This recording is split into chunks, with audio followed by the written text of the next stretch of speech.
নমস্কাৰ প্ৰিয় দৰ্শক সকলোকে স্বাগতম জনাইছো মই পাৰ্থ। প্ৰিয় দৰ্শক, আজিৰ পৰা 25 বছৰৰ পূৰ্বে 1999 চনৰ মই 24 ডিচেম্বৰৰ পৰা 31 ডিচেম্বৰৰ সেই দিনকেইটাৰ কথা ৰোমন্থন কৰিব বিচাৰিছো।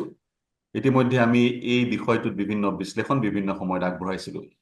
24 ডিচেম্বৰৰ দিনাখন কাঠমাণ্ডুৰ পৰা দিল্লীলৈ উৰা মৰা IC-814 ইণ্ডিয়ান এয়াৰলাইন্সৰ সেই বিমানখন হাইজেক কৰিছিলে 5জন টেৰৰিষ্টে। হিজবুল মুজাহিদিনৰ 5জন টেৰৰিষ্টে হাইজেক কৰিছিল আৰু এই সম্পূৰ্ণ ঘটনা ইতিমধ্যে বহু চিনেমা আৰু বহু OTT প্লেটফৰ্মত সিৰিজ মুকলি হৈছে, গতিকে আপোনালোক অৱগত। কিন্তু এটা কথা আপোনালোকৰ বহুজনে জানিব পাৰে, সেই যিমান যাত্ৰী আছিলে 179 জন যাত্ৰী আছিলে আৰু 11জন ক্ৰিউ মেম্বাৰ্ছ আছিলে। সেই যাত্ৰীসকলৰ মাজত এজন অসমৰ যাত্ৰী আছিলে, যিজন যাত্ৰীক সুকলমে উদ্ধাৰ কৰা হৈছিল। তেওঁৰ নাম হৈছে ডক্টৰ কল্যাণ চন্দ্ৰ ভূঞা। ডক্টৰ কল্যাণ চন্দ্ৰ ভূঞা আমাৰ মাজত নাই, তেওঁ 2011 চনত তেওঁৰ মৃত্যু হৈছে। কিন্তু আজি আমাৰ সৈতে আছে 26 ডিচেম্বৰৰ দিনা সেই বিভীষিকাৰ দিনবোৰ ৰোমন্থন কৰিবলৈ আমাৰ মাজত আছে অৰুণিম ভূঞা, তেওঁৰ জ্যেষ্ঠ পুত্ৰ। কল্যাণ চন্দ্ৰ ভূঞাৰ জ্যেষ্ঠ পুত্ৰ যোৰহাটৰ নিবাসী অৰুণিম ভূঞা দিল্লীত কৰ্মৰত জ্যেষ্ঠ সাংবাদিক। তেওঁ প্ৰায় 3টা দশক দিল্লীত সাংবাদিকতা কৰি আছে, মূলতঃ ইংলিছ প্ৰেছৰ সৈতে জড়িত। অৰুণিম, আপোনাক স্বাগতম জনাইছো মোৰ সৈতে সংযুক্ত হোৱাৰ কাৰণে। থেংক ইউ প্ৰথমতে পাৰ্থ। প্ৰথমতেই এটা পৰ্টেলত এটা আৰ্টিকেল পঢ়িলো, যিটো আৰ্টিকেলত আপুনি সেই দিনকেইটাৰ কথা ৰোমন্থন কৰিছে, মনত পেলাইছে। আপুনি এক স্থানত লিখিছে, এটা হাইজেকাৰ যাৰ নাম আছিল বাৰ্গাৰ, তাৰ সন্মুখতে আপোনাৰ বাৰ্গাৰ। পিতৃয়ে এই সৰু তামোল কটা এখন কটাৰী লৈ আহিছিল আৰু সেই কটাৰীখনেৰে তামোল কাটি খাইছিলে। গতিকে সেই ঘটনাটো কেনেকুৱা, কি ধৰণৰ আছিলে? আমি মূল বিষয়টোলৈ যাম, গতিকে সেইটোৰ পৰা আৰম্ভ কৰিব বিচাৰিছো। একচুৱেলি হ'ল কি, দেউতা ঘূৰি অহাৰ পিছত, হাইজেকৰ পৰা ঘূৰি অহাৰ পিছত ডিচেম্বৰ 31 আছিলে, ঠাণ্ডাৰ দিন, হয় নিউ ইয়াৰ্ছ আছিলে। আহি পেলাই ৰাতি ঘৰত থাকিলে। ৰাতিপুৱা উঠি পেলাই দেউতাই বৰ তামোল পাণ খাই ভাল পায়, আৰু ৰাতিপুৱা উঠি পেলাই চোৰতাখন ওলাইছে। চোৰতা মানে এখন এনেকে কৰে যে, সেইখন আচ্ছা সেই কটাৰী। চোৰতাখন ওলাই পেলাই তামোল কাটিবলৈ আৰম্ভ কৰিলে। মই বোলো, এইখন ক'ৰ পৰা আনিলা? কৈছে বোলে, হেৰি, মোৰ বেগত আছে। বৰ হৈছিলো ন প্লেনৰ ভিতৰত বৰ হৈছিলো কাৰণে মই চোৰতাখন লৈ পেলাই তামোল কাটিবলৈ আৰম্ভ কৰিলো। সেইটো সময়তে যোনজন হাইজেকাৰৰ নিক নেম আছিলে বাৰ্গাৰ আহি পেলাই সুধিছে যে এইটো কি হয়। দেউতাই ক'লে, এইটো তামোল কটা বস্তু। মইতো আচৰিত হৈ গলো। মই বোলো, দেউতা, এই চোৰতাখন কেনেকে আনিলা প্লেনৰ ভিতৰত? কেবিন লাগেজত লৈ আনিছে।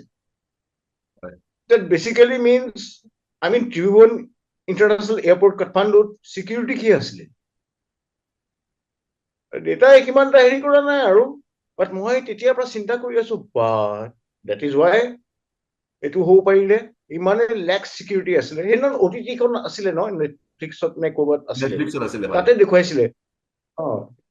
মানে চিকিউৰিটি ৱাজ ভেৰি লেক্স। চিকিউৰিটিত লেক্স আছিলে আৰু আপোনাৰ দেউতাই সেই চোৰতাখন লৈ আহিছিলে। আৰু যিকেইটা 5টা হাইজেকাৰ আছিলে, নিকনেম ভোলা, শংকৰ, বাৰ্গাৰ, চিফ আৰু ডক্টৰ, নহয় জানো? গতিকে তেওঁলোকে AK-47 গ্ৰেনেড দিছিল। মোৰ দ্বিতীয়টো প্ৰশ্ন, আপুনি যিটো জেকেট পৰিধান কৰি আছে, পিন্ধি আছে, এইটো অভাৰচাইজ যেন লাগিছে। এই জেকেটটোৰ ছিগনিফিকেন্স কি?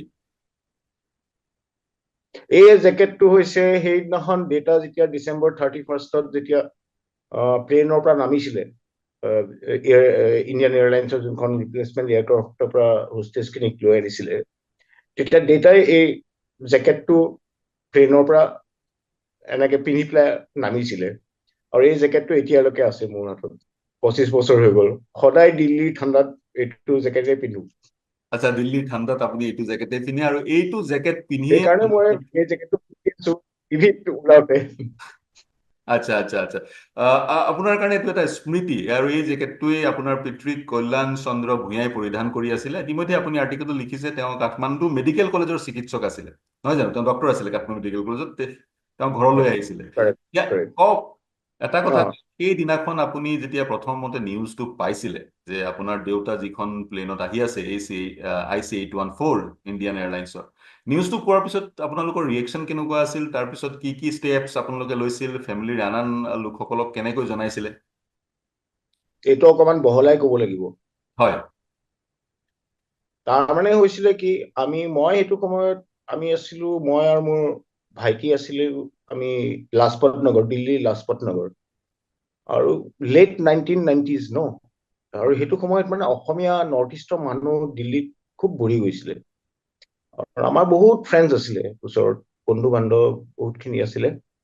আৰু তাৰপিছত ডেটা মানে সদায়, সেইদিনা 24 ডিচেম্বৰ আছিলে, আৰু 25 ডিচেম্বৰৰ খ্ৰীষ্টমাছ, আৰু সেইদিনাখন হয় কি, মোৰ ভাইটিৰ মানে বাৰ্থডে হয় খ্ৰীষ্টমাছৰ দিনাখন। মোৰ দুটা যজা ভাইটি আছে, গতিকে সেইদিনাখন ডেটা সদায় মানে কাঠমাণ্ডু থকাৰ পৰা মানে এইটো ৰিচুৱেল আছিলে যে 24 ডিচেম্বৰত আহে, 25 ডিচেম্বৰত বাৰ্থডেটো খায়, তাৰপিছত বাই দ্য এণ্ড অফ ডিচেম্বৰ মানে অসমলৈ গুচি যায়, যোৰহাটলৈ গুচি যায়, আৰু তাৰপিছত আকৌ চাকৰিলৈ গুচি যায়, যোৰহাটৰ পৰা, অসমৰ পৰা ডাইৰেক্টলি কাঠমাণ্ডু। সেইদিনাখন হ'ল কি, গধূলি সময়ত মই এয়াৰপৰ্টলৈ যাম বুলি ভাবিছিলো, মানে যাম বুলি ৰেডি হৈছো, আৰু মই কিবা কিবা ডকুমেণ্টাৰী স্ক্ৰিপ্ট এখন লিখি আছিলো। সেইটো সময়তে মোৰ মামাই ফোন কৰিলে যোৰহাটৰ পৰা। মামা আৰু দেউতা মানে বিৰাট ফ্ৰেণ্ড। তাৰপিছত মামাই মোক ফোন কৰি পেলাই সুধিলে যে ভিনদেউ আহিলে নে? মই বোলো অহা নাই, যাম আৰু এয়াৰপৰ্ট, এনেকে কৈ আছো। তাৰপিছত অলপ দেৰি পিছত মামাই আকৌ ফোন কৰিলে, ঐ টিভিটো চেক কৰচোন, ভিনদেউৰ প্লেনখন কিবা হাইজেক হৈছে নে কি? মইতো ডাইৰেক্ট গৈ পেলাই চাইছো, তেতিয়াহে দেখিছো যে প্লেনৰ এইটো কেছ। তাৰপিছত আৰু উপায় নাই, দৌৰিছো এয়াৰপৰ্ট। এয়াৰপৰ্টত অলৰেডি বেলেগ পেচেঞ্জাৰ্ছৰ ৰিলেটিভছ বিলাকো আছে, চবেই কাউণ্টাৰ, ইণ্ডিয়ান এয়াৰলাইন্সৰ কাউণ্টাৰত গৈ পেলাই খুব এজিটেটেড হৈ পেলাই সুধিছে কি হৈছে, কি হৈছে। তেওঁলোকে কৈ আছে যে flight is delayed, flight is delayed, flight is delayed. মই ভাবিলো, মই অলৰেডি গম পালো কেছটো। তাৰপিছত চব মানুহে চিঞৰ বাখৰ লগাই থকাৰ পিছত মই লাষ্টত গৈ পেলাই কৈছো, can you confirm that a flight has been hijacked? তেতিয়া সিহঁতৰ ফালৰ পৰা চাইলেঞ্চ, একো নাই। তো ইমিডিয়েটলি ঘূৰি আহিলো ঘৰলে, গম পাই গলো আৰু বস্তুটো। ৰাতি টিভি, বাই দা ৱে সেইটো সময়ত মাও আহিছিলে অসমৰ পৰা, আমাৰ লগতে আছে। মাক আমি একো কোৱা নাই, মাক মানে আকৌ ব্লাড প্ৰেছাৰ উঠি যাব, হেৰি হৈ যাব।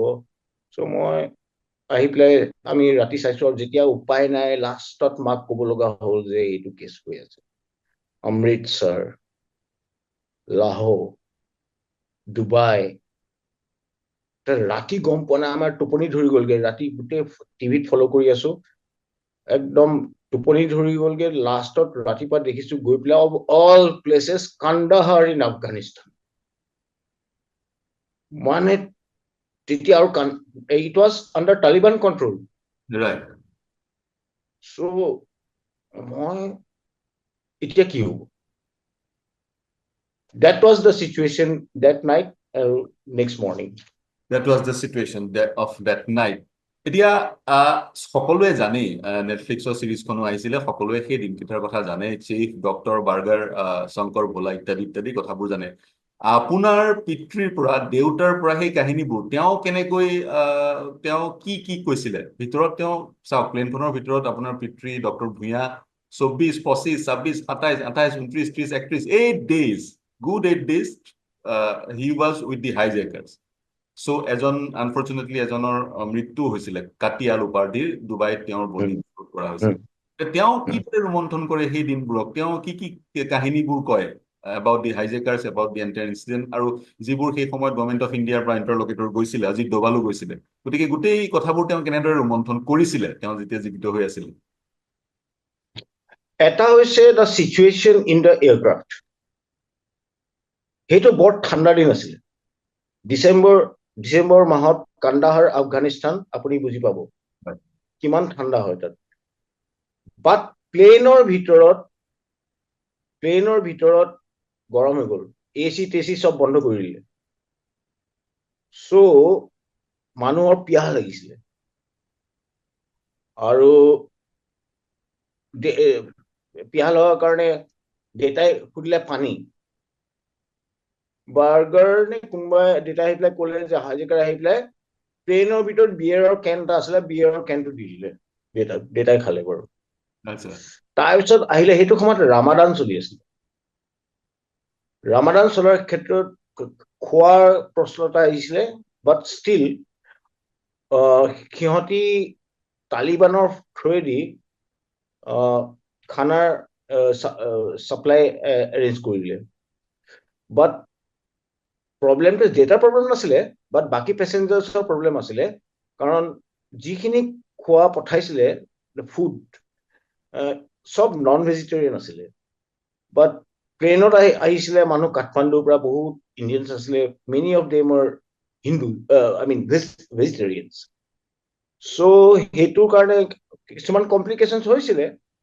তাৰপিছত দেউতাৰ কাৰণে সেইটো প্ৰব্লেম নাছিলে, গতিকে যি নন ভেজ দিছে খাই দিছে। বাট আৰু এটা প্ৰব্লেম হৈছিলে, যোনটো আপোনালোকে জানে কিজানি, the toilet was a big problem. এটাতো মানুহ ঘামিছে প্লেনৰ ভিতৰত, toilet was overflowing and it was stinking inside the aircraft like anything. মানে থাকিব পৰা নোহোৱা হৈ গৈছিলে।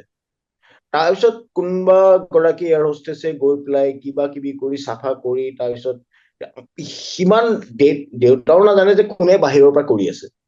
একজেক্টলি গতিকে যিখিনি কৈছিলে মোক, মই সেইখিনিয়ে মই মনত আপোনাক আছে কৈ আছো। আপোনাৰ। আৰু দেউতাই কনজিকুৱেঞ্চেছ কি হ'ব বা তেওঁ ভীতিগ্ৰস্ত ভয় চয় খাইছিল, সেই বিষয়ে কিবা কৈছিল নেকি? তেওঁ কি, বা গভৰ্ণমেণ্ট অফ ইণ্ডিয়াই ক'ত কি বেকডোৰ নেগচিয়েশ্যন, ক'ত কাৰ লগত কি কৰি আছে, তেওঁলোকে চাগে গম পোৱা নাছিলে। দেউতাই একো নাজানে, মইহে জানিছিলো। আপুনি জানিছিলে, দেন মইহে আপোনাৰ পৰা জানিছিলো, সুধো। মই দিল্লীত আছিলো। আপুনি দিল্লীত আছিলে, জাৰ্নেলিষ্ট, আপোনাৰ কিছু প্ৰিভিলেজ আছিলে। তেতিয়া প্ৰাইম মিনিষ্টাৰো ইনভলভ হৈ গৈছিলে, প্ৰেছ কনফাৰেন্স ইত্যাদি আছিল। আপোনাৰ সৈতে কি কি হৈছিল? আপুনি লিখিছে মমতা বেনাৰ্জী তেতিয়া ৰেল মিনিষ্টাৰ আছিল, তেওঁ এখন প্ৰেছ কনফাৰেন্স দিছিল, বা তেওঁৰ ৰিলেটিভছবোৰক লগ পাইছিলে, বা অৰুণ চুৰীয়ে প্ৰেছ কনফাৰেন্স দিছিলে, সেই ঘটনাবোৰ কওক। তাৰপিছত মোৰ এতিয়া একজেক্টলি ডে বাই ডে মই ক'ব নোৱাৰো, হয় ডেভেলপমেণ্টছ বিলাক বিৰাট ফাষ্ট হৈছিলে। তাৰপিছত মোৰ মনত আছে, অৰুণ চুৰী ইজ এ জাৰ্নেলিষ্ট। সেইটো সময়ত তেওঁ মিনিষ্টাৰ আছিলে বাজপেয়ী গভৰ্ণমেণ্টত। তেখেতে মাতিছিলে, মই এজ এ জাৰ্নেলিষ্ট হয়, but at the same time as a relative of a hostage, মানে মই গৈছিলো। গৈ পেলাইতো ভেনুত দেখিছো গোটেই ৰিলেটিভছ অফ দ্য হোষ্টেজেছ মানে ইমান হুলস্থুল কৰিছে যে এটা কথা শুনিব নোৱাৰি। মই আচৰিত হৈ পেলাই ঘূৰি আহিলো। I don't know the sequence of events, but তাৰপিছত মমতা বেনাৰ্জী সেইটো সময়তে ৰেলৱে মিনিষ্টাৰ আছিলে, তেওঁ ৰিলেটিভছ অফ হোষ্টেজেছক মানে এটা ইণ্টাৰেকশ্যনৰ কাৰণে মাতিছিলে, আৰু মই গ'লো। এণ্ড তেতিয়া তেওঁ ক'লে যে প্লেনৰ বেলিত তলত বিৰাট ডাঙৰ বম এটা আছে। মই ভাবিলো অকমান বেছিকে ক'লে নেকি কথাটো। মই বোলো হাইজেকে হৈছে, সিহঁতৰ তাত আৰ্মছো আছে, আৰু কিহৰ কাৰণে বম এটা ৰাখিব লাগে। সেইকাৰণে মই খুব কেজুৱেলি ললো কথাটো, ওলাই পেলাই হাঁহি পেলাই ওলাই আহিলো। বাট পিছত গম পাইছিলো যে তেওঁ সঁচা আছিলে কথাটো। সেনেকুৱা হ'ল আচলতে কথাটো। সঁচা আছিলে। আৰু আৰু ধৰক আপোনালোকৰ মানে বিশ্বাস আছিল আপোনালোকৰ যে নেগচিয়েশ্যন ছাকচেছ হ'ব, বা কিবা নহয় কিবা কৰি গভৰ্ণমেণ্ট অফ ইণ্ডিয়াই হোষ্টেজখিনি ঘূৰাই নিব, প্লেন নহয়, কি হ'ল, ইন দি মিন টাইম তাৰমানে খুব প্ৰটেষ্ট চলিছে বাহিৰত। মই সেইটো গুৰুত্ব দিয়া নাছিলো। মই বোলো নেগচিয়েশ্যন চলি আছে। ইপিনে মোৰ ঘৰ লাজপত নগৰ ঘৰত এটা ক্ৰাউড হৈ গ'ল। গোটেই অসমীয়া নৰ্থ ইষ্টৰ গোটেই ফ্ৰেণ্ডছ বিলাক, বন্ধু বান্ধৱী, আৰু কিনাৰৰ নেইবাৰ্ছ বিলাক চব আহি আমাৰ ঘৰত, মানে ইট ইজ লাইক কি বুলি ক'বা আৰু, কমিউনিটি ফিলিং, কমিউনিটি যোনটো জোৰ হয়, তাৰপিছত মইতো এনেকৈ অহা যোৱা কৰি আছো, ইটোত গৈছো সিটোত গৈছো। তাৰপিছত এদিনাখন গধূলি আহিলো, আহি পেলাই কেইটামান অসমীয়া ল'ৰা আছিলে, আহি পেলাই মোক কৈছে আমি আজি আন্দোলন কৰি আহিলো। মই বোলো কি আন্দোলন কৰি আহিলা? তাৰপিছত কৈছে বোলে নহয়, সিহঁতি সেইটোক এৰিছিলে আমাৰ মানুহক কেলে। তেতিয়া মোৰ মনত পৰিলে যে এটা আন্দোলন চলি আছিলে চাণক্যপুৰীত, মুফতি মুহম্মদ ছৈয়দৰ জীয়েক ৰুবাইয়া, হয় ইফ আই এম নট ৰং, ৰুবাইয়া ছায়েদৰ কিবা ৰিলিজ কৰিছিলে 1989 হাইজেক কিবা এটা হৈছিলে, হয় that is around 10 years back. গতিকে সেই হাইজেকৰ সময়ত যেতিয়া সেই ৰিজনটো লৈ পেলাই কৈছে যে যদি তেখেতক ৰিলিজ কৰিব পাৰিছিলে তেনেহ'লে কেলে আমাৰ IC-814 হোষ্টেজক ৰিলিজ কৰিব নোৱাৰে, সেইটো লৈ পেলাই। তাৰপিছত মই বোলো দিছ ইজ নট ৰং, দিছ ইজ নট ৰাইট। মই বোলো সেইটো কেনেকে কম্পেৰিজন কৰিব পাৰে, this is two different things. গতিকে বাট ষ্টিল পিছত এবাৰ মোৰ এজন ফ্ৰেণ্ড আছিলে, ফ্ৰেণ্ডৰ একচুৱেলি ফ্ৰেণ্ডৰ ফ্ৰেণ্ড, মোৰ ফ্ৰেণ্ডে মোক ক'লে যে I have got a friend who is the daughter of a secret service agency of India. কৈছে যে তেওঁলোকে নেগচিয়েট কৰি আছে। মই বোলো ঠিক আছে, অ'কে। তাৰপিছত ডিচেম্বৰ 31st ৰাতিপুৱা মোক জনাইছে যে the release is on. Okay তেতিয়া মই অকমান ৰিলিফ পালো আৰু, but it was not that মই খুব হেপী হৈ গৈছো, it was just a sense of relief. It was just a sense it of was just relief. মই শেষত তাৰপিছত আপোনাৰ থট বা আপোনাৰ ভিউজ মই শেষত সুধিম, কিন্তু যেতিয়া 31 ডিচেম্বৰত বেলেগ এখন ফ্লাইটত কান্দাহাৰৰ পৰা আপোনাৰ পিতৃ আৰু আন সকল পেছেঞ্জাৰ আহিলে, আপোনালোকে আপোনাৰ দেউতাক ৰিচিভ কৰিলে, তেওঁৰ ৰিয়েকশ্যনটো কেনেকুৱা আছিলে, তেওঁ কি কৈছিলে? মই আচলতে গ'লো সেইটো সময়ত, তাৰমানে ইণ্ডিয়ান ইণ্টাৰনেশ্যনেল এয়াৰপৰ্টটো যোনটো আছে আজি, সেইটো সময়ত আজিৰ দিনীয়া অত্যাধুনিক নাছিলে, হয় খুব চৰকাৰী এয়াৰপৰ্ট আছিলে। মানে তথাপিও গ'লো আমি, প্লেনখন আহিলে, দেউতাক দেখিলো, বহুত দেৰি ৰৈ আছো আৰু তাৰপিছত দেউতা এই জেকেটটো পিন্ধি পেলাই হয় ৰিয়েৰ ডোৰৰ পৰা নামিছে আৰু নামি পেলাই তাৰপিছত উঠাই পেলাই লৈ আনিলো আৰু ঘৰলৈ। বেছি কথা সোধা নাই, টায়াৰ্ড হৈ আছে ন মানুহজন। তাৰপিছত আহি পেলাই ঘৰত খোৱা বোৱা কৰিলে, ৰাতি ডিনাৰটো কৰি পেলাই আমি আৰু নহয়, তাৰপিছত সেইদিনাখন ডিচেম্বৰ 31 আছিলে, হয় দেউতাটো খুৱাই দিলো। বাহিৰততো পাৰ্টি আমাৰ বৰচাতিত, গোটেই মানুহবিলাক যোনবিলাক ইমান দিন গোট খাই আছিলে, নিউ ইয়েৰ্ছ পাতিছে। তাৰপিছত সেইদিনাখন বাৰু গ'ল, ৰাতিপুৱা উঠি পেলাইহে দেউতাৰ লগত গোটেই ডিটেইলছত কথা চুৰু হ'ল। ৰাতিপুৱা তেতিয়া তেওঁ চব কথাবিলাক কৈছিলে। তেওঁ চব That কথাবিলাক is what happened. তেওঁ গোটেইখিনি কথা তেতিয়া আপোনাক ক'লে। এতিয়া আহ, তিনিটা টেৰৰিষ্টক এৰি দিয়া হ'ল, তিনিটা টেৰৰিষ্টক এৰি Correct. কেইজন Correct. হোষ্টেজ আছিলে তেওঁলোকক ফ্ৰী কৰি দিয়া হ'ল, তেওঁলোক মুকলি হ'ল, আৰু তেওঁলোকৰ মাজত আপোনাৰ পিতৃও আছিলে। তেতিয়া দুটা থট প্ৰচেছে ক্ৰিয়া কৰি আছিলে। বহুতে কৈছিলে যে ইণ্ডিয়াই আক্ৰমণ কৰিব লাগে, আক্ৰমণ কৰি হোষ্টেজ ৰিলিজ কৰিব লাগে, আৰু ইটো আছিলে যশৱন্ত সিঙে যিটোক ছাপোৰ্ট কৰিছিলে, মিলিটেণ্ট কেইটাক যিকেইটা ইণ্ডিয়াৰ জেলত আছিলে চিন্স 1994 এৰি দিব লাগে। আপোনাৰ পিতৃ হোষ্টেজ হৈ আছিল আৰু আপুনি এজন জাৰ্নেলিষ্ট। আপোনাৰ তেতিয়া থট প্ৰচেছটোৱে কেনেকৈ ক্ৰিয়া কৰিছিল? আপোনাৰ মনলৈ কি কি ভাব আহিছিল? ৰাইট ৰং কি কি No, ভাব? মই এজ এ জাৰ্নেলিষ্ট ভাবিছিলো, ফাৰ্ষ্ট বস্তু ভাবিছিলো, how to Israel treat hostess situation. আৰু তাৰপিছত আৰু এটা কথা, আপোনালোকে সেইটো সময়ত এতিয়া ৰিকলেক্ট কৰিছো, আপোনালোকে ফল' কৰিছিলে নাই, অৰুণ চুৰীয়ে এটা আৰ্টিকেল বহুত দিনৰ পিছত লিখিছিলে ইণ্ডিয়ান মিডিয়াৰ কথা। ময়ো মিডিয়াৰ মানুহ। ইণ্ডিয়ান মিডিয়াই সেইটো সময়ত হুলস্থুল লগাইছিলে যে কেলে গভৰ্ণমেণ্টে নিগচিয়েট কৰি ওলাব নোৱাৰে নেকি। ওলাব নোৱাৰে নেকি হোষ্টেজখিনি। আৰু যেতিয়া নেগচিয়েট কৰি ওলাই আনিলে, তাৰপিছত সেই ছেইম মিডিয়াই আকৌ কৈছে it is the pusillanimity of the Indian government. এতিয়া আপুনি ভাবি চাওক, what does that mean? Usually ইজৰাইলে এণ্টেবেৰ অপাৰেশ্যনটো আপোনালোকে দেখি মনত আছে কিজানি, চিনেমাখনো চাইছে। দে ইউজুৱেলি এটাক, no negotiations.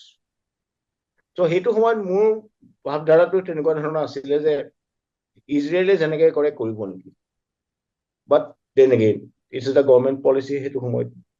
আপুনি আপোনাৰ পিতৃ তাত বন্দী হৈ আছিলে, কি হ'ব ফিউচাৰ বা কনজিকুৱেঞ্চ কি হ'ব তাক লৈ আপোনালোকৰ চিন্তা হৈ আছিলে, এক প্ৰকাৰ ধৰ্ম সংকট এটা হৈছিল নহয় জানো? হৈছিলে আৰু একচুৱেলি মাও আছিলে নহয় আমাৰ ওচৰত, সেইকাৰণে এই ভয়টো লাগি আছিলে। বাট মই অকণমান খুব প্ৰেক্টিকেলি চিন্তা কৰিছিলো।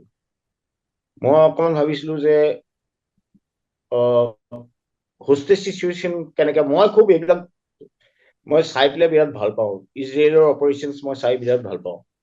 চ' মই ভাবিছিলো যে কিজানি ইজৰাইল অপাৰেশ্যন এটা লৈ লয় নেকি, কাৰণ অলৰেডি তেওঁলোকে কি কৰিছিলে, ডুবাইত লেডিজ আৰু চিলড্ৰেনক এৰি দিছিলে যেতিয়া প্লেনখন ডুবাইত ৰৈছিলে। তাৰপিছত মই ভাবিছিলো কিজানি এনেকুৱা ধৰণৰ অপাৰেশ্যন ল'ব পাৰে, but then again that was at that point of time I think coalition government আছিলে, এটা কাৰেক্ট ষ্ট্ৰং ডিচিশ্যন কিজানি ল'ব পৰা নাছিলে। বাট নেভাৰথেলেছ বস্তুটো আমাৰ কাৰণে ঠিকেই হৈ গ'ল। বাট সেই টেৰৰিষ্ট কেইটা যে এৰি দিলে, এই টেৰৰিষ্ট কেইটা পিছততো মছুদ আজহাৰহঁতে দেখিলেই চলাইয়ে থাকিলে বস্তুবিলাক। চলাই থাকিলে হয়, কিন্তু সেই সময়ত চাগে গভৰ্ণমেণ্ট অফ ইণ্ডিয়াৰ হাতত তাতোকৈ অল্টাৰনেট কোনো অপশ্যন নাছিলে, হাতত নাছিলে অপশ্যনছ, অল্টাৰনেট অপশ্যন নাছিলে। গতিকে আমি প্ৰায়খিনি কথা পাতিলোৱেই। প্ৰথমতে অমৃতসৰ, তাৰপিছত লাহোৰ, তাৰপিছত ডুবাই, তাৰপিছত কান্দাহাৰ, ইভেঞ্চুৱেলি তাৰপিছত হোষ্টেজখিনি ৰিলিজ কৰা হ'ল গভৰ্ণমেণ্ট অফ ইণ্ডিয়াই। তিনিটা টেৰৰিষ্টক জেলৰ পৰা মুকলি কৰি দিবলগীয়া হ'ল, আৰু তিনিটা টেৰৰিষ্টক যশৱন্ত সিঙে বিশেষ এখন বিমানেৰে কান্দাহাৰ লৈ যাবলগীয়া হৈছিল। আৰু বিভিন্নজনে কয় ISIৰ হাত আছিলে, বা বিভিন্ন বিশ্লেষণ হৈছে, লিখালিখি হৈছে ISIৰ হাত আছিলে। গভৰ্ণমেণ্ট অফ ইণ্ডিয়াই নতুন পলিচিও লৈছে হাইজেকৰ ওপৰত এতিয়া। চাগৈ এই ধৰণৰ নেগচিয়েশ্যন যদি নেক্সট কৰবাত আনফৰ্চুনেটলি তেনেধৰণৰ হাইজেক হয়, গভৰ্ণমেণ্ট অফ ইণ্ডিয়াই এটেক কৰিব ইত্যাদি ইত্যাদি, সেইবোৰ বিষয় আছে। কিন্তু আমি আজি কথা পাতিব বিচাৰিছিলো কল্যাণ চন্দ্ৰ ভূঞাৰ বিষয়ে, তেওঁৰ পুত্ৰ অৰুণিম ভূঞাৰ সৈতে, দিল্লীত কৰ্মৰত এগৰাকী সাংবাদিক। আৰু কিবা ক'ব বিচাৰিব নেকি? দেউতা যেতিয়া যোৰহাটলৈ গ'ল, যোৰহাটত আন ৰিলেটিভ বা যোৰহাটৰ মানুহখিনিৰ ৰিয়েকশ্যন কেনেকুৱা আছিলে, বা দেউতাৰ কি এক্সপিৰিয়েঞ্চ আছিলে যোৰহাটত? আমি হুলস্থুল হৈছিলে, আৰু যিহেতু কি হ'ল কি নহ'ল তেনেকুৱা ডাঙৰ লাইফত? ঘটনাৰ পৰা গৈছিলে, এতিয়াও মানুহে সুধি থাকে যে কি হৈছিলে। দেউতাকটো মানে মোৰ কাজিনছ বা গোটেই ৰিলেটিভে, দেউতাই মানে যেতিয়া অসমলৈ যায় চবকে একেটা ষ্টৰিকে ৰিপিট কৰি থাকিব লাগে, কি কি হৈছিলে, কি কি হৈছিলে। গতিকে এইটো আৰু নকওঁ, বাট যিখিনি মই সেইখিনি আৰু দেউতা কেতিয়া জইন কৰিলে মেডিকেল কলেজ? দেউতা আছিলে আছাম মেডিকেল কলেজ ডিব্ৰুগড়, তাৰ পৰা ৰিটায়াৰ কৰিলে। ৰিটায়াৰ কৰি পেলাই তাৰপিছত কাঠমাণ্ডু মেডিকেল কলেজত গ'ল। কাঠমাণ্ডু মেডিকেল কলেজত তেওঁ প্ৰফেচাৰ অফ মাইক্ৰ'বায়লজি। তেওঁ দেউতা মানে প্ৰেক্টিচ কৰা ডক্তৰ নহয়, তাতকে বেছি দেউতা প্ৰফেচাৰ আছিলে, ষ্টুডেণ্টছক পঢ়াই ভাল পায়। তাৰপিছত সেই তাতে মানে যায়, আৰু সেইটোৱে আৰু দ্য এনুৱেল ৰিচুৱেল। দিল্লীলৈ আহিব মোৰ ভাইটিৰ বাৰ্থডে, খ্ৰীষ্টমাছ, আৰু অসমলৈ যাব, অসমত গৈ বিহু চিহু খাই, মাঘ বিহু খাই, তাৰপিছত আকৌ কাঠমাণ্ডুলৈ গুচি যায়। তেনেকুৱা হয় মানে, তেনেকুৱা এটা চিডিউল আছিলে, হয়। গতিকে চাগৈ অসমৰ দৰ্শকে, অসমৰ ৰাইজে সেই সময়ত এইটো কথা জানিছিলে, বিমানত কল্যাণ চন্দ্ৰ ভূঞাও এজন যাত্ৰী আছিলে। আৰু আজি 25 বছৰৰ পিছত তেওঁৰ পুত্ৰ, ডাঙৰ পুত্ৰ অৰুণিম ভূঞা আমাৰ সৈতে আছিলে, আমাক এইখিনি সময় দিলে। আৰু তেওঁ দৰ্শক মন কৰিব, জেকেট পিন্ধি আছে, পিতৃ সেই 7 দিন 8 দিন সেই IC-814ত এইটো জেকেটেই পিন্ধি আছিল। আৰু বাৰ্গাৰৰ সৈতে কথোপকথনৰ কথাখিনি ইতিমধ্যে অৰুণিম ভূঞাই ক'লে। চৰুতাখনো ডক্টৰ ভূঞাই প্লেনত লৈ আহিছিলে, আৰু এজন হাইজেকাৰে সেই চৰুতাখন কি বা কিয় আনিছে সেই কথাও সুধিছিলে। গতিকে বিং এন আছামিজ, তেওঁ অসমীয়া, খাটি অসমীয়া, গতিকে প্লেনত তামোল খোৱাৰ ইচ্ছা গৈছিলে, সেইকাৰণে হাইজেক কৰা প্লেনখনতো তেওঁ তামোল খাইছিলে। কিন্তু যিহেতু তেওঁ চৰুটাখন আনিব পাৰিলে, গতিকে এইটোৱেই ছিকিউৰিটি লেপছটো প্ৰকাশ কৰে কাঠমাণ্ডু এয়াৰপৰ্টৰ। গতিকে 25 বছৰ হৈ গ'ল অৰুণিম ভূঞা, 25 বছৰৰ পিছত আমি আপোনাৰ সৈতে সংযুক্ত হৈ সেই কথাখিনি ৰোমন্থন কৰিলো, আৰু আপুনি আমাক এইখিনি সময় দিয়াৰ কাৰণে অশেষ ধন্যবাদ জ্ঞাপন কৰিছো। প্ৰিয় দৰ্শক, ধন্যবাদ। Thank you Partha.